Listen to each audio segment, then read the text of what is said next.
Well, good morning, everyone. It's a pleasure to be here, and Matt and I hope to give you some real food for thought.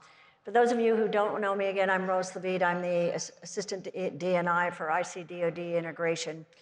And when I was approached by Jeff and by Rhonda about participating in this panel, I was given the topic of support to coalition warfighters in the age of artificial intelligence and machine learning.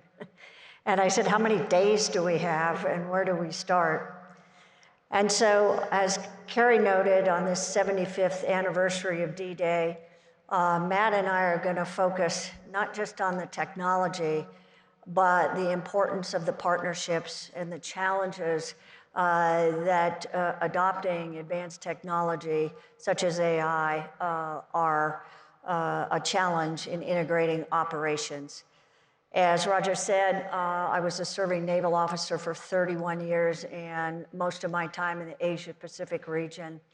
But I will tell you that those young men and women out there really rely on all of us to help them win the fight. I said, well, how do I address this idea of AI and its integration into military operations? And both Matt and I agreed this morning that this is just the start of a conversation, and he'll tell you more about that in a minute. But in my journey to be smarter on the talking points that I gave you, I looked at strategies, and then I said, you know what, enough about reading paper. I'm going to do what I always did. Let me go talk to Allied officers at the rank of lieutenant colonel or commander, and let me see what they're thinking about as future commanders, joint task force commanders, and perhaps leaders in the Department of Defense. So I'm going to tell you a little bit about that from their view. I'm going to represent that and then circle back into the IC piece very quickly and turn it over to Matt. I will tell you there is a lot out there if you haven't read it on the strategies point perspective. DOD has a very articulate strategy that does a good job in telling the readers why AI is so important to the military. But one thing that surprised me in all of this was that the department, and I think we can't forget this, and I want to foot stomp this, military operations is broader than intelligence, and it extends from operations, training, sustainment, force protection, recruiting, and healthcare. And quite frankly, the department plans for AI and machine learning to impact every corner of defense. If you're an intelligence professional like I am, you tend to focus on two areas, in particular operations and force protection, but the other areas are important too if you're a military commander. But we don't fight wars alone anymore, and so the DoD strategy talks about partners, and I think the fact that we cannot leave them behind, I think is the bottom line. And so when I moved from strategy to grabbing about 4 Allied military officers over a cup of coffee and said, tell me what you think, it was interesting how vocal they were. They represented all types of military service, air, land, sea, Marines. And they were passionate. And I want to convey this to you, that they're not afraid of advanced technology. They're not wedded to the types of information environments that they grew up in, primarily fighting the counterterrorism war. But they were passionate about saying, and I won't do them justice, so just bear with me, how critical it is that we all start together. Our Allied commanders don't want to be left behind. They want to be with us from the beginning. And they pushed for coalition AI strategies that all willing nations would participate in. They also talked about country-specific approaches that are going on, and one nation in particular had proudly told me, the lieutenant colonel, that, hey, you know, my country already has an internal principles agreement. Internal, which we have defined the parameters of artificial intelligence across our Defense Department and across our national security areas. And so they were adamant that if you're going to have coalition strategies, each participating nation needs to have done some work internally. They rogered up on legal and ethical issues, and of course there is an international law of conflict. They also thought, and I thought this was interesting and I would share, that there may be some lessons learned from the past almost 2 decades from the CT fight and also from the emerging cyber threats that might provide a basis for allied nations to come together. But they left me with one thing. They said AI in machine learning, okay, has to have long-haul champions. That was their term, not mine. Long haul. Senior level, empowered, and kicked the podium, Rose here, tenured people, because this is a long haul. And so stability in development was important. And as a naval officer, that always made me think of the challenges that faced the Navy in employing nuclear power in the 40s and 50s and why we had Admiral Rickover for so long. Returning back with this lessons learned from the commanders, I also took a look at my own community and many of the things that are outlined in our AIM strategy, which is also on DNI.gov, and you could take a look at that, mirrored what the commanders and the commanders were saying. Human and cultural challenges, national interoperability, and readiness is affected if we don't do this evenly. We also talk about the fact that IC agencies supporting military operations face similar challenges. Building trust, building trust, building trust. And from an IC perspective and an ODNI perspective, this comes in several ways. For example, designing and implementing AI governance bodies with a focus on common systems, shared policies for classification and data, shared policies for algorithmic transparency and accountability, and enhanced information sharing of legal and oversight frameworks with each other, so we know each other's bounds. From the ODNI perspective and from the intelligence community, we are really supportive of coalition partners focusing on 3 things to build trust in future systems: secondments to each other's AI programs, aligning standards and protocol, and agreement to conduct joint research and development. So this is going to break down some barriers. Coalition and partner nation governance is imperative. And in the interest of time, I'm going to turn this over to Mr. Roper now, because I can't think of anyone who has a challenge in these areas that is the one that Matt faces every day. So without any further ado, Matt, the podium is yours. Yeah, thank you. Well, ladies and gentlemen, a very good morning, and once again, thank you, Rose, for this opportunity to share the stage with you. I consider that to be a single honor. My thanks also extended to USGIF for the opportunity to be here and to add a little international flavor to this very rich and diverse agenda. It's my first GEOINT, but I'm hoping and I'm promising that it won't be my last, and in fact, discussions over the last few days have revealed a potential opportunity to grow this international presence and flavor within the GEOINT family, within GEOINT 2020, there's a real possibility that we can enhance the NATO international track. For those that are planning to return next year to Tampa, I hope that this today will be a little bit more than an hors d'oeuvre for you, as what Rose has already alluded to, is a journey that we're in for the long game. This is an exciting opportunity for me just to give you a little bit of an insight to what I do and where the challenges are aligned to me in my role. And what is that relevance of why I'm here in front of you talking about the NATO perspective on this very real and serious challenge we face with the integration of AI, machine learning within the coalition mission set. So to steal from Simon Sinek, my what is the delivery of alliance joint ISR.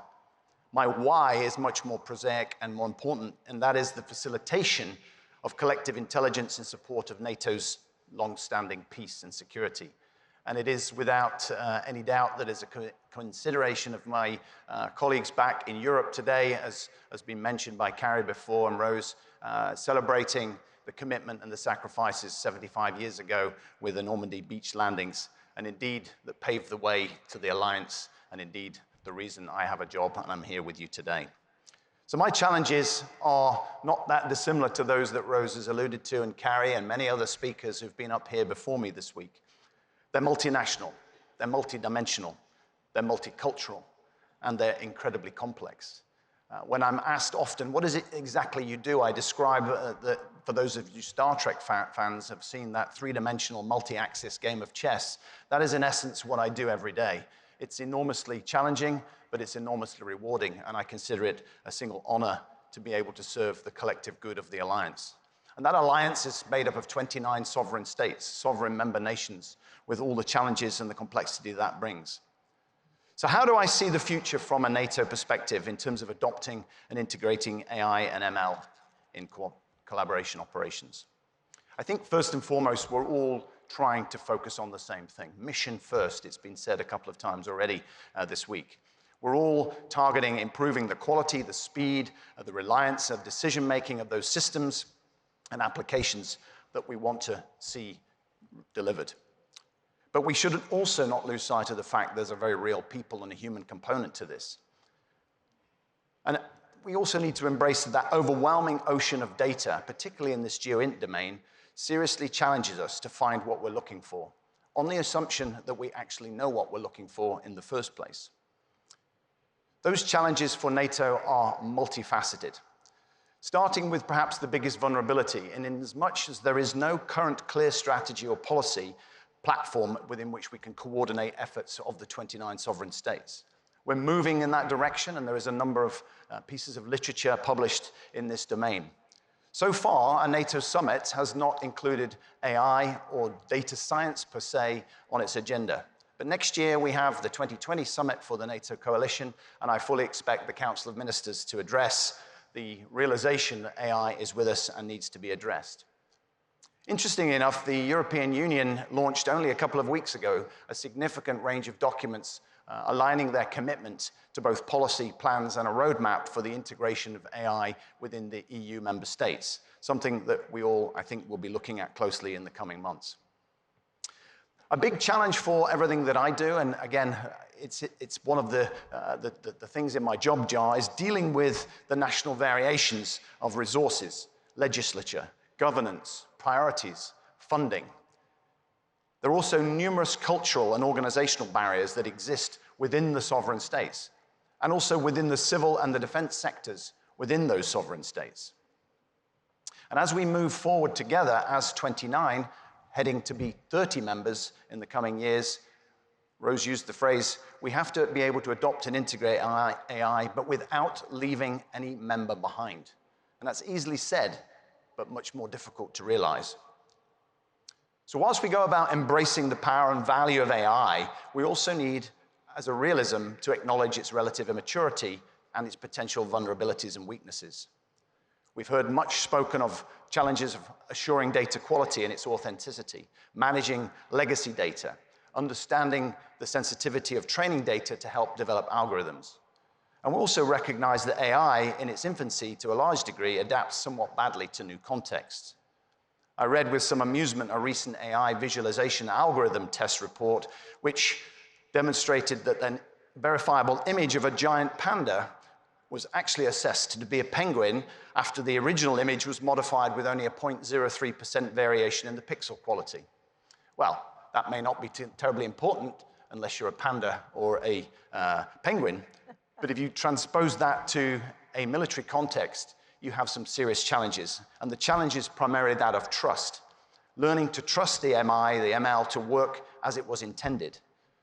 Embedded within that, certainly within the NATO coalition, is a range of cultural challenges and changes in business processes. And those of you who've dealt with changes to business processes recognize that is hard. So it's as much about a people and process challenge as it is about the technology. And I would leave that for us to reflect upon as we go about our business. There are also a range of vulnerabilities that we shouldn't overlook in terms of AI systems as a whole being potentially targeted by malicious cyber actors. And that ties neatly to the embodiment of the cyber consideration in all that we do as we consider where AI will land. The data handling, storage, scaling, and security of all our critical components of our infrastructures are also necessary for the enterprises to effectively deploy AI and ML solutions. Ultimately, success of AI starts with how suitable the infrastructures are and how well prepared they are to host and support AI applications. In my world, across the 29 sovereign nations, there are large variations in national CIS infrastructures, both in terms of capacity and vulnerability, but also stability. We also have a serious workforce challenge in the domain of AI. The talent pool is still pretty shallow, and the availability of experienced data scientists and those able to work in AI is in pretty short supply and highly sought after. Certainly those we've been looking for, we're competing directly with the commercial sector. For us in NATO, like our colleagues in NGA who've expressed a strong interest in data analytics, it remains one of our highest priorities and interests for development in NATO. So where next? What can we do together, and where can we develop this line of reasoning and thinking for the future? It is my impassioned belief that we must move together to the center ground to develop some form of international collaborative approach to AI and ML, adopting and integrating and identifying, perhaps amongst other things as a small step, some common standards and protocols. We also need to acknowledge and embrace that there's national variations in AI and in terms of the commitment of not leaving anybody behind as we advance. We also need, I think, as Director Gordon mentioned yesterday, to start identifying a shared value proposition we can all commit to.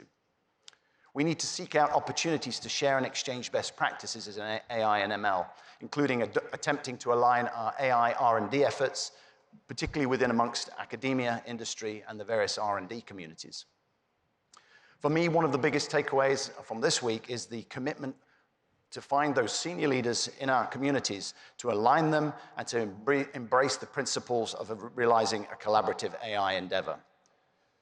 Establishing a sustainable alliance foundation of trust and commitment to partner, share, and align our efforts in AI has never been more pivotal. And to piggyback off Rose's closing comment, you don't surge trust. You need to invest and build in that starting right now. So without further ado, I'll give way to Roger, wherever he is, to come and give us a few moments of his time to take some questions. Once again, my thanks for your time this morning, and thanks again to USGIF for the invitation to be here.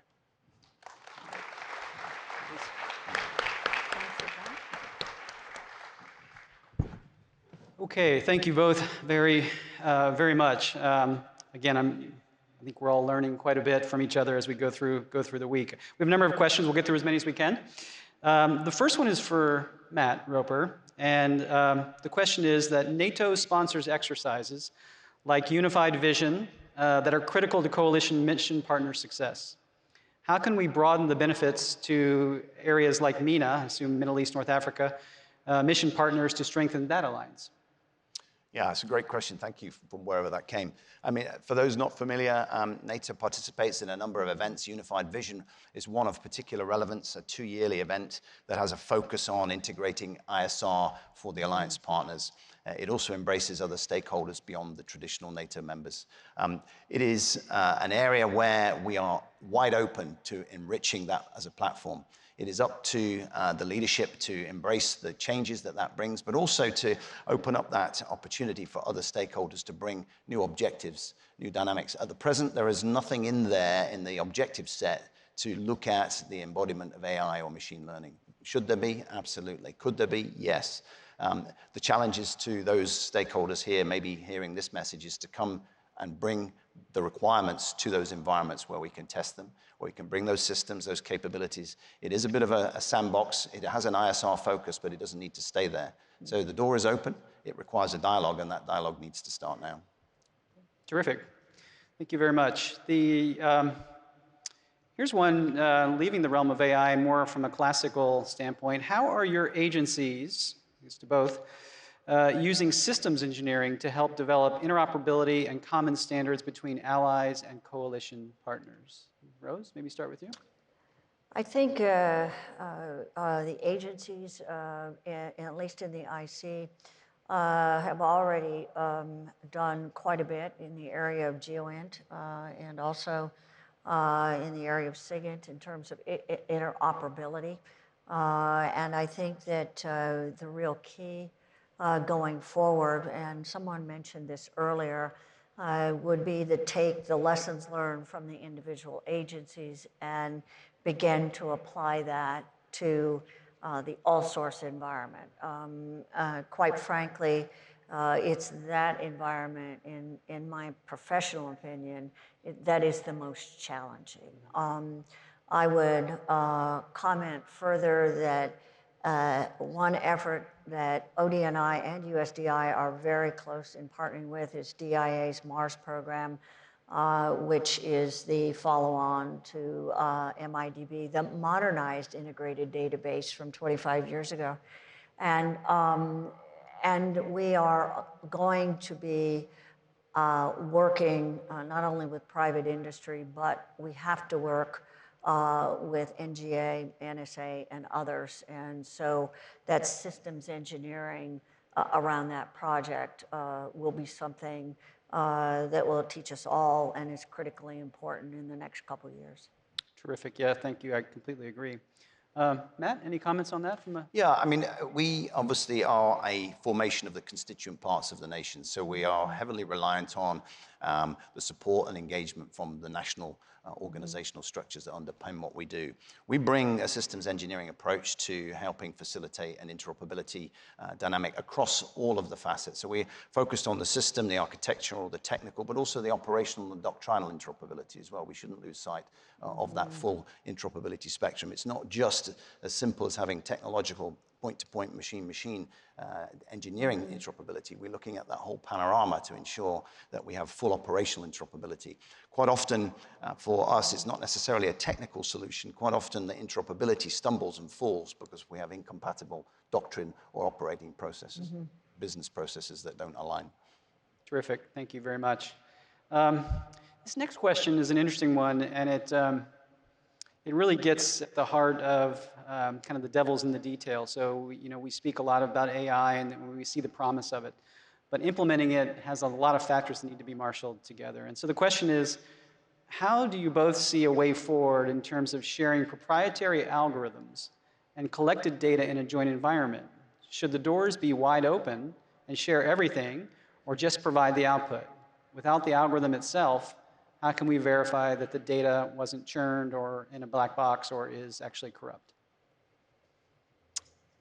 I'll take a stab at that. Okay. But first, anybody who knows me knows that, Roger, you said the devil's in the details. That's one half of Admiral Rickover quote. The other half is, and so is salvation, which we don't use as often. But that is a tough question, and I think where Sue Gordon was going yesterday in some of her remarks about the need to get beyond the current paradigm of proprietary systems that somehow or another, and this is from a military context as well, somehow we have to have the same integration of effort coming from the private sector, where we rely on them to engineer and advance technologies into our various operating realms, I'm not no longer. I was in the private sector for a few years after retiring from the Navy. And I realize there's business models behind that. But the imperatives now with data being so ubiquitous, we're going to have to come up with a better way. And from a government side, I think demanding that we move away from proprietary data or systems. The operational impact alone is very difficult. Having worked with trying to integrate proprietary systems when I was PACOM J2 or Indo-PACOM J2, very difficult. So we have to partner with industry and come up with new approaches in acquisition. Yeah, indeed. Matt, any experiences in this from your? Oh, heavily, sadly. Yeah. Probably one of the greatest vulnerabilities and weaknesses of the alliance is that fusion of 29 sovereign states with the industry partners that belong to those sovereign states. Recently, the Assistant Secretary General for Defense Investment, who oversees the coordination of NATO's industrial efforts, brokering arrangements with the nations, told the industry partners and the nations that if you continue to bring proprietary or lockdown industry one-off standards to us, they will be rejected. It actually is a direct impediment to the NATO mission of interoperability. We have to do things smarter. It is not easy. I recognize and respect we're asking a lot of our industry partners. It requires a very early engagement, and that has already started. But those days of selling something that you can use for one system with one nation, we need to move past that to achieve some of these heady goals we have. Is it difficult? Absolutely. But should we be doing it? Yes, we must do it. Yeah, absolutely. Okay, terrific responses. I think we have time for one more question for this session. And so this question goes back to a point that Carrie Bingham made, and that was, so they've made some progress in terms of Project Maven, for example, and actually fielded a capability in a pretty short amount of time. And so the question is, do the mechanisms exist to synchronize the fielding of such capabilities, AI, machine learning, to synchronize those with our allies? In other words, we develop something here. What is the process or the mechanisms to actually then extend that to a allied partner environment?